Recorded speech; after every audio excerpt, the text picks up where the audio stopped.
Avinash learning institute में आप सभी का स्वागत है। मैं हूं अविनाश मिश्रा। ज्योग्राफी का जो 8 चैप्टर है जिसका नाम है इकोनॉमी एंड ऑक्यूपेशंस, उसका पार्ट 3 है। अगर अभी तक इससे पहले का वीडियो आपने नहीं देखा है तो उसका लिंक आपको नीचे डिस्क्रिप्शन में मिल जाएगा, आप वहाँ से देख सकते हैं। नहीं तो प्लेलिस्ट में जाके ज्योग्राफी का सभी वीडियो आप एक साथ देख सकते हैं। तो चलो समझते हैं। आज के इस वीडियो में हम इंडिया का जो एग्रीकल्चर है, जो फिशिंग है और माइनिंग है, उसके बारे में अच्छे से हम समझेंगे। और अगले जो पार्ट रहेगा उस पार्ट में जो इंडस्ट्रीज इंडिया और ब्राज़ील की है उसके बारे में अच्छे से डिस्कस करेंगे। उसके बाद आपका ये चैप्टर कंप्लीट हो जाएगा। उसके बाद मैं आपको 9th चैप्टर पढ़ाऊंगा और 9th चैप्टर कंप्लीट होने के बाद मैं आपको जितने भी मैप्स हैं वो आपको अच्छे से समझाऊंगा। इसलिए अगर मेरे चैनल को अभी तक आपने सब्सक्राइब नहीं किया है, सब्सक्राइब कर लीजिए और इस बेल आइकन को जरूर दबाइए ताकि आपको लेटेस्ट जो वीडियो रहे वो मिलते रहें। चलो लेक्चर स्टार्ट करते हैं। एग्रीकल्चर इन इंडिया, एग्रीकल्चर यानी कि खेती कैसे होती है, कहाँ पे होती है, कितना होती है, ये जानना बहुत ज़रूरी है। बच्चों अगर आपको एक क्लियर नहीं दिखाई दे रहा है तो मैं जो भी लिखा हूँ आपके टेक्स्ट बुक का लिखा हूँ, तो इसीलिए वीडियो को अच्छे से देख लो, समझ लो, उसके बाद आप अपना टेक्स्ट बुक पढ़ लेना, आपको समझेगा। India is a agriculture contribute more toward GDP and India's agriculture contributes more toward GDP. GDP क्या होता है? ग्रोस डोमेस्टिक प्रोडक्ट, यानी कि जो भी चीज़ें प्रोड्यूस की जाती है इंडिया में उसमें से एग्रीकल्चर से भी ज़्यादा प्रोडक्शन होता है। बहुत सारी चीज़ें जो है खेती से, एग्रीकल्चर से उगाई जाती हैं। इसलिए क्या बोलते हैं? इंडियाज एग्रीकल्चर कंट्रीब्यूट्स मोर। इंडिया की बात करें तो एग्रीकल्चर से ज़्यादा प्रोडक्शन होता है इंडिया में। And also engage a large chunk of population, chunk यानी कि मोर। इंडिया में एग्रीकल्चर जो भी ज़्यादा से ज़्यादा लोग एग्रीकल्चर करते हैं, यहाँ पे इसको समझो, engages a larger chunk of population. इसका मतलब है कि इंडिया में ज़्यादा से ज़्यादा जो लोग हैं वो क्या करते हैं? एग्रीकल्चर करते हैं। Around 60% of land in India is under cultivation. अगर हम इंडिया की बात करें तो इंडिया में 60% लैंड जो है, यानी कि जो जमीन है, वो किसके लिए यूज किया जाता है? एग्रीकल्चर यानी खेती करने के लिए यूज किया जाता है। कितना परसेंट लैंड? 60% लैंड इंडिया में खेती के लिए यूज किया जाता है, यानी कि एग्रीकल्चर के लिए यूज होता है। इट्स इनॉमरस एक्सपांस ऑफ लेबल प्लांट्स, इसलिए खेती होती है। 60% इंडिया में क्यों खेती होती है? क्योंकि इंडिया के पास बहुत ज़्यादा प्लेन्स है। प्लेन्स क्या होता है? एक फ्लैट लैंड होता है जिसे हम लो लेइंग लैंड कहते हैं। जो समतल जमीन होता है ना उसे हम प्लेन्स कहते हैं। रिच सॉइल, जो इंडिया की सॉइल है, मिट्टी काफ़ी अच्छी है। High percentage of cultivable land, India में खेती करने के लिए काफ़ी अच्छी लैंड है। कल्टीवेबल लैंड यानी कि खेती करने का जो जमीन होता है, लैंड होता है, इंडिया के पास काफ़ी अच्छा लैंड है और बहुत ज़्यादा लैंड है। वाइड क्लाइमेट वैरायटी, इंडिया में जो क्लाइमेट है काफ़ी अच्छा होता है। क्लाइमेट जो है फेवरेबल है एग्रीकल्चर के लिए, खेती करने के लिए जो इंडिया का क्लाइमेट है काफ़ी अच्छा है। लॉन्ग ग्रोइंग सीजन, इंडिया में अच्छे सीजन आते हैं, लंबे समय तक स्टेबल रहते हैं। मतलब जब इंडिया में एक सीजन आता है तो लंबे समय तक 3-4 महीने तक वही सीजन रहता है। Provide strong base to agriculture, इसी के कारण इंडिया में क्या होता है? ज़्यादा से ज़्यादा एग्रीकल्चर होता है। इंडिया में एग्रीकल्चर होने का क्या रीज़न है? प्लेन्स है, अच्छी सॉइल है, हाई परसेंटेज यानी कि ज़्यादा से ज़्यादा अच्छी लैंड है। कल्टीवेबल मतलब खेती करने वाली जो लैंड होती है उसको कल्टीवेबल लैंड बोलते हैं। अच्छा क्लाइमेट है, लंबी सीजन है, इसके कारण इंडिया में क्या होता है? ज़्यादा से ज़्यादा एग्रीकल्चर होता है। In India agriculture has been a long standing activity, India में बहुत पुराने समय से एग्रीकल्चर होता चला आ रहा है। इंडिया में क्या होता है? बहुत पुराने समय से एग्रीकल्चर होते चले आ रहे हैं। In India agriculture has been a long standing activity, लंबे समय तक होता चला आ रहा है और होता भी है इंडिया में क्या? एग्रीकल्चर। एग्रीकल्चर यानी कि खेती। Indian agriculture is mainly subsistence type. India का जो एग्रीकल्चर है सब्सिस्टेंस टाइप है। सब्सिस्टेंस यानी कि ज़्यादा से ज़्यादा खेती लोग अपने लिए करते हैं, यानी कि जो भी प्रोडक्शन करते हैं वो अपने पर्सनल यूज़ के लिए करते हैं। इसलिए इंडिया का जो एग्रीकल्चर है किसके लिए है? सब्सिस्टेंस टाइप होती है, मतलब खेतों में जो उगाते हैं पहले अपने पर्सनल यूज़ के लिए करते हैं, उसके बाद जो बचता है उसको मार्केट में सेल करते हैं। India produces rice. इंडिया क्या क्या उगाता है? ध्यान दो, राइस यानी कि राइस मतलब चावल, व्हीट यानी कि गेहूं, मेज यानी कि मक्का होता है, मकई होता है। हाँ, सोरघम, सोरघम जो होता है, सोरघम जो होता है वो चारा होता है, जैसे कि गाय भैंस होती है ना उसको खिलाने के लिए। और मिलेट्स, मिलेट्स यानी बाजरा। As major crops plantation of tea. India में टी उगाया जाता है, कॉफी भी उगाया जाता है, रबर भी उगाया जाता है। And cash crop, cash crop यानी कि जिसको बेचने से पैसा मिलता है। कौन कौन से कैश क्रॉप हैं? शुगर केन, शुगर केन यानी कि गन्ना, कॉटन, जूट जिससे कि कपड़े बनाए जाते हैं, एटसेट्रा ऑल ऑल्सो प्रोड्यूस्ड। ये सब उगाए जाते हैं India. India is a also major producer of variety of fruits and vegetable. India में क्या होता है? एग्रीकल्चर के अलावा बहुत सारे क्या उगाए जाते हैं? फ्रूट्स यानी कि फल, और वेजिटेबल यानी कि अलग अलग प्रकार की सब्जियां उगाई जाती हैं।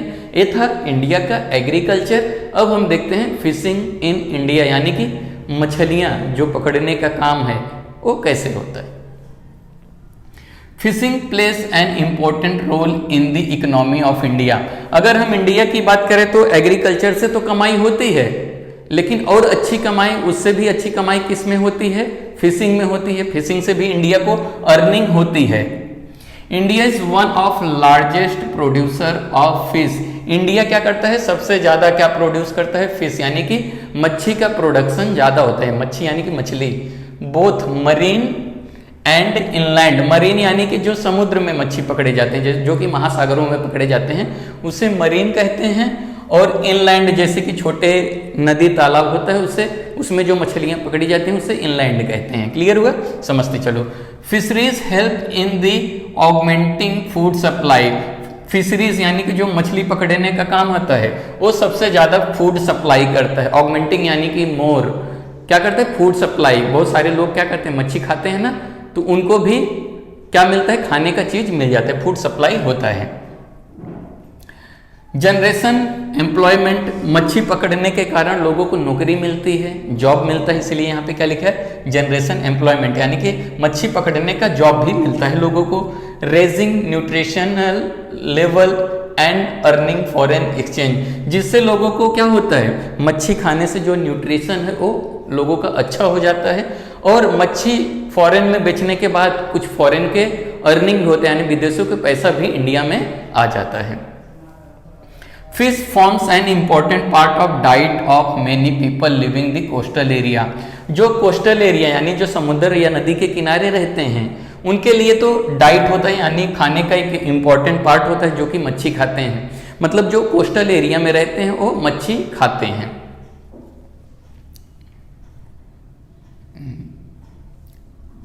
कोस्टल एरियाज ऑफ कहाँ के लोग मच्छी डाइट में लेते हैं? जैसे कि केरला, वेस्ट बंगाल, उड़ीसा, आंध्र प्रदेश, तमिलनाडु, गोवा एंड महाराष्ट्र। ये सब क्या करते हैं? ये लोग फिश यूज करते हैं, कैसे? डाइट के लिए यूज करते हैं, क्योंकि ये कोस्टल एरिया में रहते तो वहां पे मच्छी ज्यादा होती है।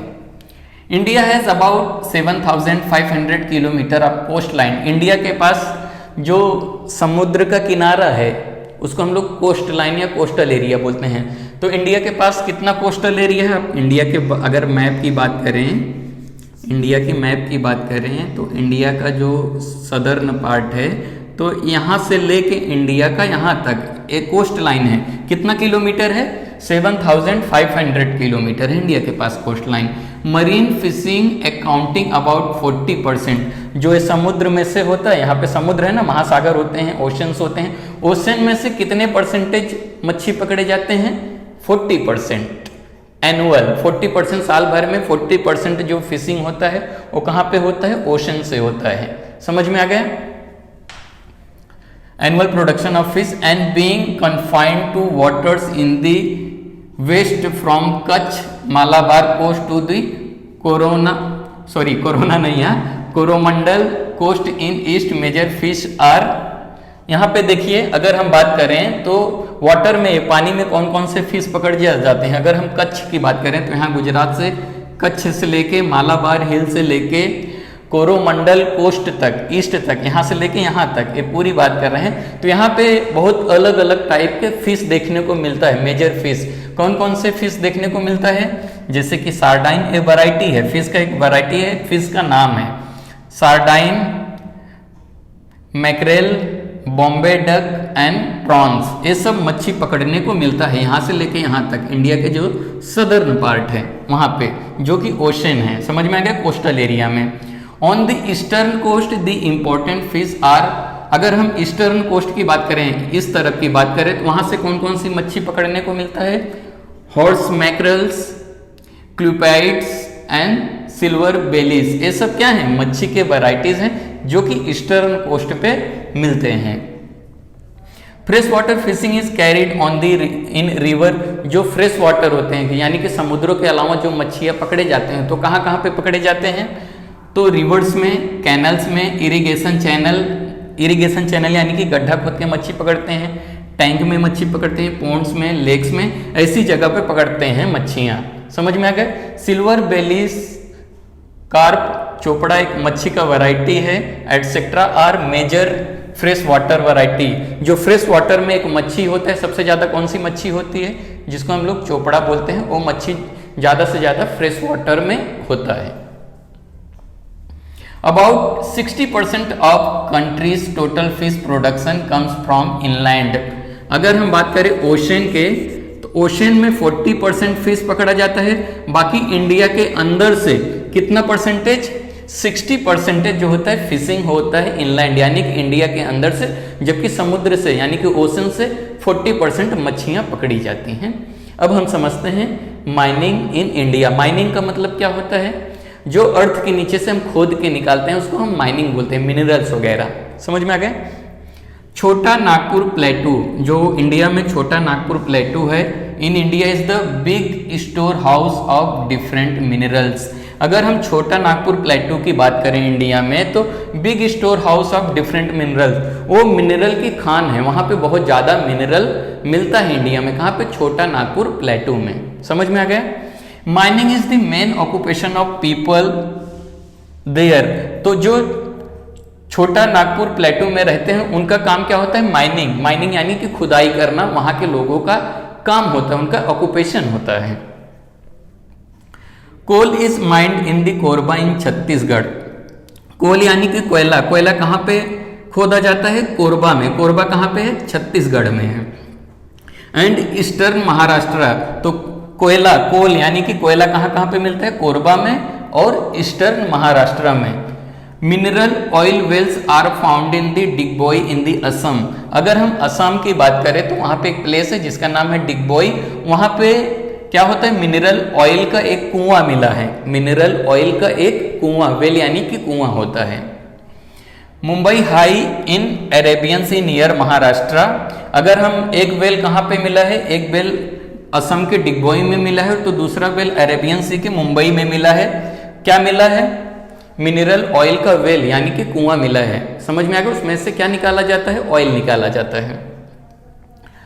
Kalol and Kayoli in Gujarat. अगर हम बात करें कलोल एंड कयोली गुजरात की, यहाँ पे भी एक वेल मिला है, कुआं मिला है, जिससे कि मिनरल ऑयल निकाले जाते हैं। 3 प्लेसेस पे मिनरल ऑयल का वेल 3 प्लेसेस पे है। कहाँ पे, Digboi in Assam, Mumbai high in Arabian sea और कलोल एंड कयोली इन गुजरात, समझ में आ गया। Reserve of mineral oil and natural gas have been discovered at the mouth of Godavari. Godavari river की माउथ की बात करें, माउथ यानी कि जहाँ पे रिवर इंड होता है, गोदावरी रिवर जहाँ पे इंड होता है, वहाँ पे क्या मिला है, मिनरल ऑयल और नेचुरल गैस मिला है। उसको डिस्कवर कर लिया गया है, खोज लिया गया है। कहाँ पे, गोदावरी जो रिवर है उसके माउथ पे। स्टोन लाइक मार्बल, स्टोन यानी कि पत्थर, एक मार्बल होता है, are found in Rajasthan. Rajasthan में एक पत्थर मिलता है, उसको क्या बोलते हैं, मार्बल। मार्बल तो आपको मालूम रहेगा कहाँ पे मिलता है, राजस्थान पे। कडप्पा इन आंध्र प्रदेश। कडप्पा क्या होता है, एक पत्थर होता है, वो कहाँ पे मिलता है, आंध्र प्रदेश में। स्टोन मार्बल जो होता है राजस्थान में मिलता है, कडप्पा जो है आंध्र प्रदेश में मिलता है, जो कि एक पत्थर है। कडप्पा जो होता है एक पत्थर होता है। ठीक है, तो वीडियो कैसा लगा बच्चों, कमेंट करके जरूर बताइए। कुछ भी डाउट रहेगा तो कमेंट में जरूर बताइए, ताकि अगले पार्ट में मैं आपका डाउट क्लियर कर सकूं। वीडियो देखने के लिए धन्यवाद।